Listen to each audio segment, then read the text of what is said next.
네, 안녕하세요. 아빠와 아들 또 오늘 하루 시작합니다. 아마 한국 시간은 지금 5시, 오후 5시 정도 되는 것 같고 여기는 잠비아, 아프리카 잠비아는 오전입니다. 오늘 말씀은 마태복음 3장 1절에서 12절 말씀입니다. 제가 2절 말씀 한 구절만 읽도록 하겠습니다. 회개하라 천국이 가까이 왔느니라 하였으니 저는 어렸을 때 이런 회개하라라는 말이 참 부담스러운 말씀 중에 하나였는데 여러분은 어떠실지 모르겠습니다. 여러분 식인족이 살고 있는 곳에서 약 27년 동안 선교하신 분이 계십니다. 지금도 계속 하고 계신 걸로 알고 있습니다. 파푸아뉴기니, 발음도 어렵네요. 파푸아뉴기니에서 선교하시는 문성 선교사님이십니다. 다니엘 기도 16년도인가요? 다니엘 기도를 통해 처음 알게 되어서 유튜브를 통해 여러 간증과 설교들을 들었습니다.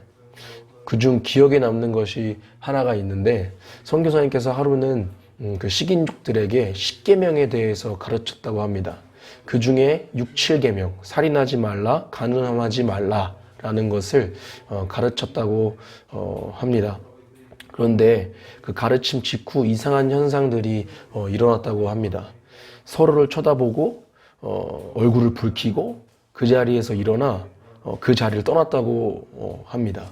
그 이유를 나중에 알고 보니까 그 6, 7계명, 살인하지 말라, 간음하지 말라 그 계명을 범한 자신의 죄가 보였고 그 죄가 너무 무서워서 도망쳤다는 것입니다. 여러분 오늘 말씀에 하나님의 나라, 천국 이런 말이 나오는데 누가 하나님의 나라, 천국에 들어가고 그 보고 누릴 수 있을까요? 거듭나지 않으면 절대 가지도 보지도 누릴 수도 없습니다. 오늘 말씀의 바리새인과 사두개인처럼 종교적 열심으로도 거듭날 수 없습니다. 오히려 침례 요한은 그들을 향해 우리가 잘 알다시피 독사의 자식들이라는 표현을 합니다. 오늘 말씀을 읽으면서 성경 맨 뒤에 있는 십계명을 한번 저도 펴봤습니다. 그리고 저는 그 말씀 십계명 가장 중요한 것을 지키고 있는지 살펴봅니다. 합당한 열매가 없는 것이 제 눈에 보여집니다. 없습니다. 그런데 저는 우리보다 문명과 문화가 훨씬 더 뒤떨어진 그 식인종처럼 도망치지 않는 것입니다. 오히려 은혜가 있는 척, 오히려 내 모습 그대로 사랑하신 하나님의 사랑과 은혜를 더 아는 척을 하고 있는 것 같습니다. 그리고 로마서 1장 말씀도 펴봤습니다. 로마서 1장 말씀에 하나님의 마음에 하나님 두기를 싫어하매라고 말하면서 쭉쭉 죄의 결과들이 나타나죠. 근데 그 죄의 결과에 걸리지 않는 것이 없습니다. 여러분 결론은 무엇입니까? 저는 거듭날 수 있는 조건이 내 안에 없다는 겁니다. 나의 노력, 열심으로 거듭날 수 없다는 것입니다. 결론은 정해졌다는 것이죠. 운명이란 말을 좋아하지 않지만 저의 운명은 어쩌면 정해졌다는 것입니다. 예수님을 십자가에 죽었을 그 당시 유대인들은 예수님을 못 박았습니다. 죽음으로 내몰았고 죽이라고 막 시위하고 데모했고 끝내 죽였습니다. 그들의 손에 의해서요. 그런데 예수님의 부활로 자신들이 죽인 예수가 하나님의 아들임을 알게 되었습니다. 그러나 사실 늦은 것이죠. 그토록 자신들이 그렇게 믿고 기다리던 그 메시아 하나님의 아들을 자신들의 손에 죽인 것입니다. 그럼 어떻게 될까요? 심판을 피할 수 없는 겁니다. 심판을 피할 수가 없는 거예요. 정해진 거예요. 하나님의 아들을 죽였으니까요. 그런데 그때 베드로 사도가 이렇게 말씀을 선포합니다. 여러분 회개하십시오. 그리고 예수 그리스도의 이름으로 침례를 받고 성령을 받으십시오. 회개해야만이 성령으로 거듭나는 것입니다. 내가 죄인임을, 또 내가 예수님을 믿지 않았음을, 또 내가 주인되어 왕노릇했음을, 내가 예수님을 죽인 장본임을 회개할 때 성령으로 거듭나는 것이고 천국을 보고 누릴 수 있게 되는 것입니다. 그렇게 볼 때 여러분, 회개는 최고의 축복입니다. 회개는 예수님을 만날 수 있는 유일한 길입니다.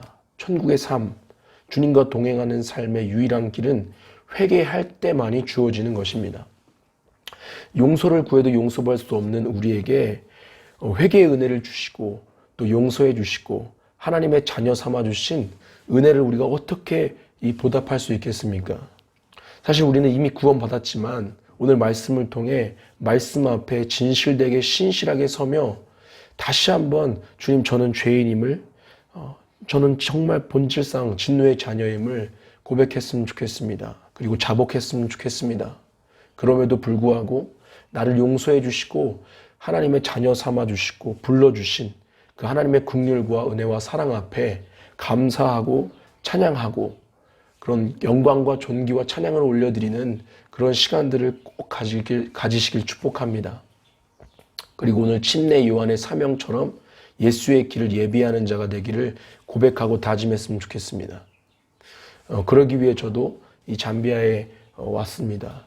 선교의 사명을 감당하러 왔지만 저 또한 오늘 내가 죄인임을, 나는 아무것도 아님을 고백하고 또 나의 상태를 다시 한번 돌아보고 하나님 앞에 주님, 나 주님의 은혜 없이 살 수 없음을 고백합니다. 그리고 회개합니다. 그리고 이 회개의 유일한 길, 주님과 동행할 수 있는 유일한 이 길인 이 회개를 다시 한번 주님 앞에 고백하며 주님, 나 오늘도 주님과 동행하고 싶습니다. 주님, 나 오늘도 내 안에 하나님의 나라와 천국이 내 안에 이루어졌으면 좋겠습니다. 라고 고백합니다.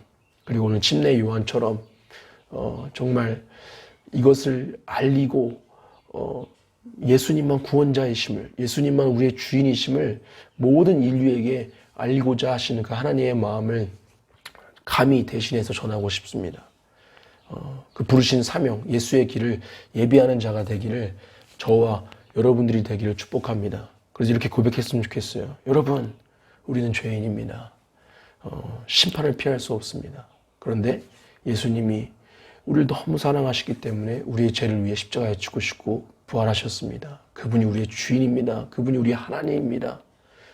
여러분, 그 죄를 회개하고 그 예수께 돌아올 때 우린 예수님의 자녀가 될 수 있습니다. 이것을 여러분의 삶의 현장에서 먼저는 내 영혼에게, 그리고 우리 삶의 현장에서 주님이 그토록 기다리시는 그 영혼들에게 선포하는 우리가 되었으면 좋겠습니다. 저도 여기서 지금 영어로 계속 복음의 메시지를 외우고 또 있는데 사실 영어를 잘 못하고 공부를 잘 못해서 쉽지가 않습니다. 그리고 또 여기 현지 언어가 있어요. 덴바오. 그것을 외워서 복음을 전하려고 하는데 영어도 못하는데 덴바오까지 해야 한다니까 사실 쉽지가 않습니다. 그러나 그 주님이 주신 사명의 마음을 가지고 저희 선교팀 저 포함해서 2명이 함께 열심히 준비하고 있습니다. 왜냐? 오늘 침례 교환, 구원받은 자로서, 정말 용서받은 자로서 마땅히 이것을 전해야 되는 것이 우리의 사명이기 때문에 하는 것이지요. 여러분들도 여러분의 삶 가운데서 회개의 은혜를 누리고 또 주님과의 동행의 은혜를 누리고 그 은혜가 너무 감사해서 침례 요한처럼 주의 길을 예비하는 사명자의 삶을 부르심 자리에서 살아가는 우리 모두가 되기를 축복하고 또 축복합니다. 회개는 무엇이다? 유일한 천국의 삶, 하나님의 삶, 주님과 동행할 수 있는 유일한 길이다. 그것을 잊지 않는 오늘 하루가 되기를 축복합니다. 기도하겠습니다. 하나님, 오늘 이렇게 새날을 주시고 또 새날 가운데 말씀과 기도 가운데 동행하게 하심에 감사합니다. 하나님, 우리는 절대 주님과 동행할 수 없고 천국의 삶을 누릴 수 없음에도 불구하고 주님이 우리의 죄를 위해 대신 죽어주시고 부활하셔서 회개의 유일한 길을, 주님과 화목하게 하는 유일한 길을 회개를 통해 주어주셔서 감사합니다. 하나님, 나는 아무것도 아님을 고백합니다. 그리고 우리는 죄인임을 고백합니다. 그리고 그 은혜 앞에, 그 사랑 앞에 절대로 죄와 피 흘려 싸워 오늘 말씀처럼 회개에 합당한 열매를 맺기를 소망하고 다짐합니다. 하나님, 우리에게 주님의 은혜와 긍휼하심을 더욱더 부어주시고 그 은혜에 감사히 마땅히 여기어 주님을 찬양하고 감사하고 또 오늘 침례 요한처럼 주의 길을 예비하는 복음을 전하는 삶을 살아갈 수 있도록 성령 하나님 역사하여 주시옵소서. 주님 감사합니다. 사랑합니다. 예수님의 이름으로 기도했습니다. 아멘. 오늘 하루 승리하시길 축복합니다.